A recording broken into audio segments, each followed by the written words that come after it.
What is the most profitable Roblox dev skill? This is something that a lot of people ask, right? If I want to make the most Robux or money possible, what skill should I learn? Should I learn scripting? Should I learn building? Should I learn modeling? And the answer to this is two-sided, right? So first of all, you have studio skills, right? You have skills that are done inside of Roblox Studio itself. And these include things like scripting, building, modeling, UI design, GFX, animation, music composition, things that go into making a game inside of Roblox Studio. But what people miss are the skills that are done outside of Studio. So while so many people like to focus on the in-studio skills, the outside of Studio skills are just as important, if not more important.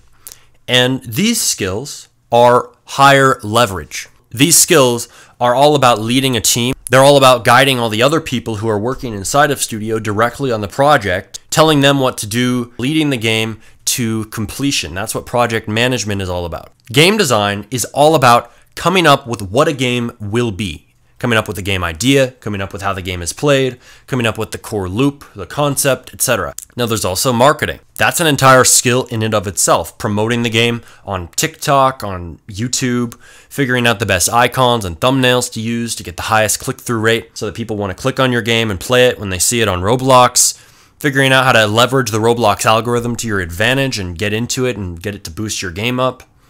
Right, so there's a lot of outside of Studio skills that people don't recognize, and you're going to earn the most from those skills. So scripting is going to earn you the most money if you're talking about in-studio skills, okay? Yeah, scripting, no matter what, if you're getting scripting commissions, if you're somebody who is going to get hired by a studio, right, or if you're making solo projects, yeah, scripting is going to be the skill that earns you the most.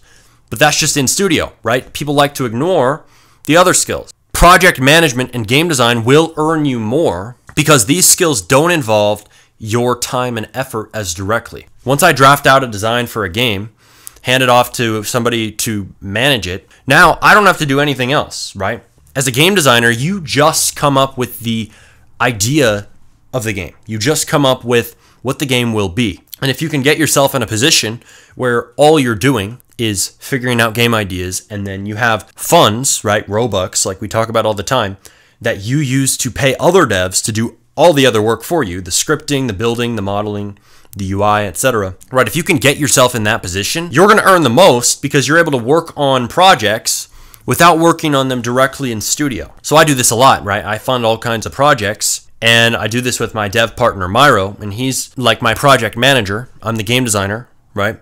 We both work together on both aspects. But now we then hire a bunch of other people to work on all the elements of the game, and then we make it come together, right? And this way I have a lot of leverage, right? My one action of coming up with a game idea spirals into his work, managing the game, laying out all the tasks, etc., getting a bunch of people to work on it, and then having all these other people all the way down the line working on it. Builders, modelers, UI designers, animators. We have all these people working on that project. So now I don't have to spend very much time on it at all. And I can go focus on other things. So that's why these outside of Studio skills, these leadership skills, business skills, will earn you the most because they aren't directly tied to your time and effort. A builder will always be limited by how much time they have, right? Maybe you're a builder, you got school, right? You got to spend 9 hours a day there. Then when you're building, you got to spend 4 hours a day building, and that's all the time you have, right? Oftentimes we live in busy schedules, we have busy lives, right? So if you can graduate from being a builder to being somebody who funds projects, who invests, and who does the game design and the project management possibly for it, or hires somebody for that, you're going to be able to get a lot more done without ever spending more time, right? Say you only have 4 hours a day to build. Well, now, rather than spending all that time on building, rather than spending all that time on commissions, you're spending that time leading teams. You're spending that time having other people carry out game ideas that you see being fit for the market of Roblox. But how do you put yourself in this position, right? Where all you do is game design, project manage, and invest in the game ideas you have, right? It is hard to put yourself in this position. I'll be the first to say that because it takes a lot of income. It takes a lot of Robux. It takes a lot of money in order to do this. So the way you get there is by making money from other methods, right? So you're doing commissions, say you're building houses and maps for people, and you're modeling different low poly asset packs, low poly furniture pack, low poly dungeon pack, whatever. You're doing commissions, you're selling your assets, right? And then over time, you earn enough money and you stack all this cash to the point where you have, say, 400,000, 500,000 Robux, or even 1,000,000 Robux. And then from there, you're able to start funding projects rather than just working on all of these more menial tasks. You can absolutely build to that point, right? And this is why on this channel, we talk so much about Roblox development career strategy, and nobody else really does, because we are talking about how do you build leverage for yourself, not how do I toil away and spend 20 hours a day working on Roblox games and only sleep 5 hours a day because all I'm doing is working so hard in Roblox Studio. I'm working on thousands of commissions every single year. I'm just grinding and grinding and grinding and working and working and working. That isn't where we want you, right? Working hard is great, but we want to build leverage, because when we build leverage, a multiplier on our efforts, our investments, now we're able to free up our time and we're able to amplify our efforts beyond just ourselves, right? We're able to have all these people working for us. And that should be the end goal. If you want to be a monopoly, if you want to be the most successful person you can possibly be on Roblox, obviously you're going to turn this into a business at a certain point. You're going to turn it into something that has more people than just you. You're going to turn it into a full operation. Right? A game studio, whether you're working on Roblox or you're working on a AAA game outside of Roblox, maybe you're going to release a game on Steam, you're going to have multiple people, and there's all kinds of people on a development team, no matter where you're working on it, because there's so many tasks that need to get done. So not only will you be able to make better, more complex games when you hire other people, right? You're also going to be able to free up your own time and focus on leading, and focus on providing a vision, and focus on providing the core ideas, and focus on managing people. And when you're working on things and looking at it from that bird's eye view, you are at a position where you have the most power possible, right? To lead your career in the direction you want. Because it's not just you now. You have all these other people who you can have do things for you. You have all these other people who can, say, carry out a map idea you have for an update. So if you have a game out, say that you have a game kind of like Mario Kart, right? Except on Roblox. You have that game out there. Now, when you have all these people who work for you, when you have an idea for an update, you don't have to sit there for 6 hours and model a new jungle map for your Mario Kart game. You can say on Discord to your builder, hey, man, we're going to do an update, and I would like you to make a jungle map. Here's a bunch of reference images, etc. Here's how big it needs to be in stud. It needs to have this many twists and turns, whatever, whatever, whatever. Here's the art style. Boom. Get this done by Friday. Right now, you have leverage, right? Are you starting to see this, right? This is the entrepreneur mindset. This is why I say strategy comes before passion and development. It's not because you should be a heartless person who has no love for their work, like all these people seem to think. It's because you don't want to expend yourself and work yourself into the ground and rely only on yourself to get out games, right? It's because you want leverage. It's because you want to think long term so you can put yourself in the best position possible to make games that are not just solo projects, but have a team behind it. And the way you do that is by planning. You plan out, what am I going to do in my career to maximize my income? And you don't maximize your income and try to earn money from Roblox because you want to ride off into the sunset with a bunch of cash and then forget about Roblox forever and go live in a mansion in Guatemala or something. No, you want to earn money so that you can fund projects, you can fund developer teams, so you can build a business, right? That is the point. And this is exactly what people miss. And because people don't have this entrepreneur mindset towards Roblox development, right?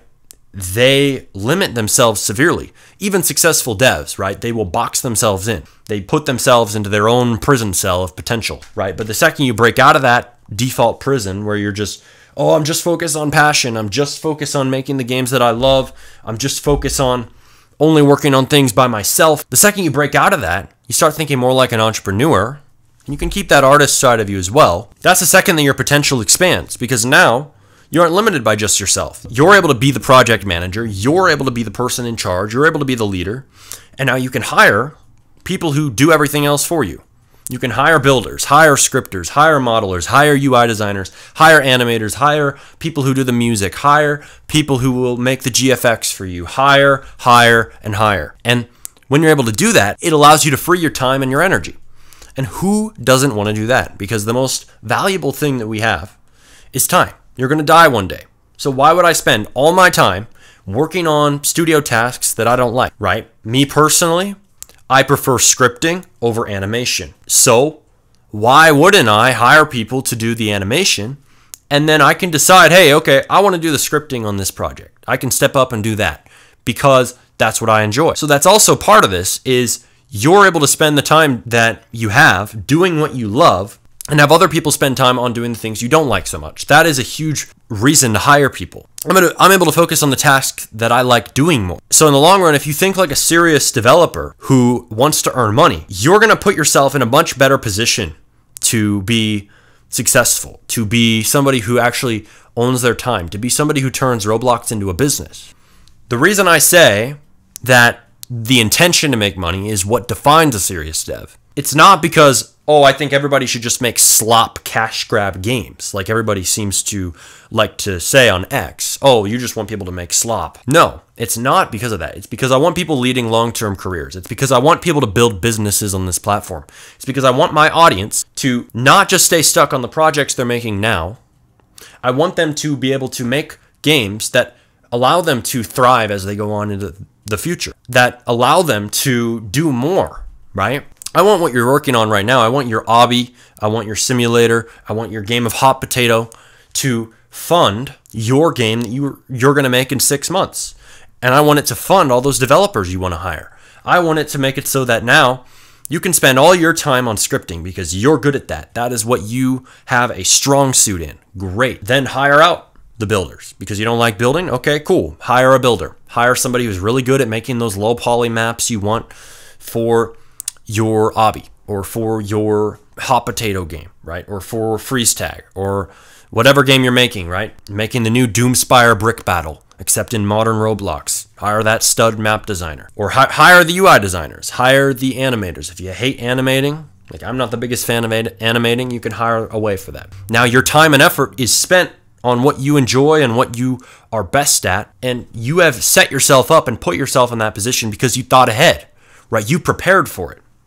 You know what they say? Failing to plan is planning to fail. And I think that isn't always true because sometimes we should just jump into action and just start, as I always say. But in this case, it's very true. If you're not planning your Roblox development career, you're planning to fail. You're planning to get stuck at a certain point and hit a roadblock and not being able to overcome it, right? When you are somebody who hires developers, you have a team by your side that you can call on. Oh, say you're scripting, right? I'm scripting, ran this bug, and I don't know how to fix it. Well, now I am not just relying on myself. I can go to my scripter, my other scripter that I hire to work on my anime fighting game, and I can tell him, hey man, working on this bug, I don't know how to fix it. Can you help me out? Can you do this for me? Right? And now this guy that you hired is able to fix that bug in the game. And look at that, right? Leverage right there. And you needed that. So when people say, oh, just stay in the hobbyist mindset, just make games that you love. Yeah, I think you should make games you love at a certain point. Like once you are already successful, go ahead, right? Do whatever you want. Once you're somebody who's already making enough money to sustain yourself as a career, go ahead, do whatever you want, man. When you're somebody who's new, you need to think ahead because you aren't in the position to make what you want. You can't make what you want. And also there's a lower chance that making what you want is going to work because you aren't skilled enough to bring it to fruition, to finish those projects that you would love to make the next Jailbreak, the next Brookhaven, the next Royale High. You aren't skilled enough yet. So what are you going to do? Well, you're going to start thinking, right? You're going to think ahead. Okay, what am I going to do over the next 12 months to maximize my position in the Roblox developer economy? Okay, well, I'm going to start taking commissions now for 6 months because I just learned how to script from Smarty's Guide. And then I'm going to make a couple of obbies and the latest memes on the internet. And then I'm going to take the funds from those obbies to make an even bigger game. I'm going to make an anime fighting game, and I'm going to make it so that it's based on the latest new animes of course, reskinned for Roblox, so there's no copyright issues. And then I'm going to take the funds from that and I'm going to fund an even bigger game. And then while I have a whole bunch of people working on these projects, I'm going to make dev content talking about how I built my empire.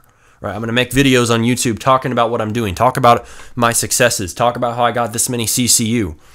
Right? And you're thinking about that, okay, I'm going to do this. I'm going to do the commissions for 3 months, and I'm going to do the simple games for 3 months, and then at the 6-month mark, halfway through, I'm gonna make that first dream game idea I have. Then I'm gonna level up. I'm gonna continue making better games, and I'm gonna start my dev YouTube channel there after I feel I have the experience to make the content I want to make. Teach people from a position of experience and expertise. That is a much more rational way to go about Roblox development and lead it as a career than what most people are doing, right? Because most people are just stumbling into this like it's just a hobby, right? They're just walking around making whatever they want, hoping it'll all work out. This is a fairy tale, right? I think that there's a lot of value in being a passionate individual and being passionate about what you do and being passionate about Roblox development, but I don't think that it's the entire key to everything. It's not going to unlock all the Roblox development success you want. You truly need a strategy because that is how you maximize your position. That is how you maximize your odds. Right? Not everybody's guaranteed success, but you can certainly increase the chance by planning to succeed rather than not planning and therefore planning to fail, right? So that's what I'm getting at, man. That is it. And if you understand this, I think you're miles ahead of most developers because most developers only think from the artist's perspective, right? And the artist's perspective is powerful because it does lead to high quality work. People are right about that. That when you're an artist, you want to make a great product. But the entrepreneur mindset is also important. And the reason I push strategy first, the reason why I push this so hard is because that's what developers are lacking. Everybody has enough passion already, right? There's no question there. And I don't think it's even possible to get rid of your passion. And why would you even want to, right? So I'm not arguing for that. I'm arguing that people add in the entrepreneur mindset. And then when you're thinking long term, right? You're thinking from that entrepreneur perspective. You're thinking, how do I maximize my position? How do I maximize my leverage? How do I maximize my odds of success? You're thinking pragmatically, right?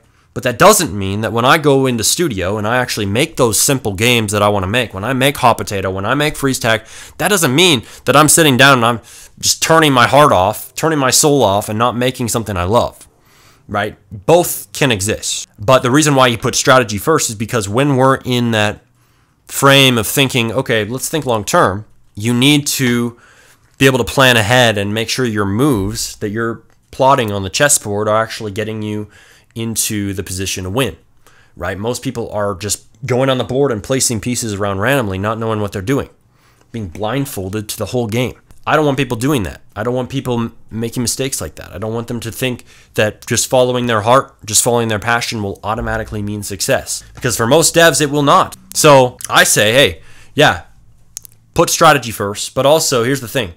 When you're in studio, you can absolutely feel out your passion, right? You can work within the framework of strategy and let your passion flow through, right? That framework of strategy guides your career. But then when I'm in studio, I'm thinking different, right? I'm thinking about it like a piece of art. But that doesn't mean that I don't put strategy first still. You need to put strategy first. And then, yeah, when you're working on your creations, you can absolutely be passionate about it. But that's the thing is people miss the entrepreneur mindset. They completely leave that out of the equation. When if you have a complete lack of strategic thinking and entrepreneur-based thinking and, yeah, money-focused thinking, you're not going to be able to lead a career. You just aren't. You aren't putting yourself in the position to do so. So I think the developers should maintain the artist perspective, but add in the entrepreneur perspective. You need to be an entrepreneur, a business person, and an artist at the same time. And this shouldn't be controversial. This should just be how people operate, right?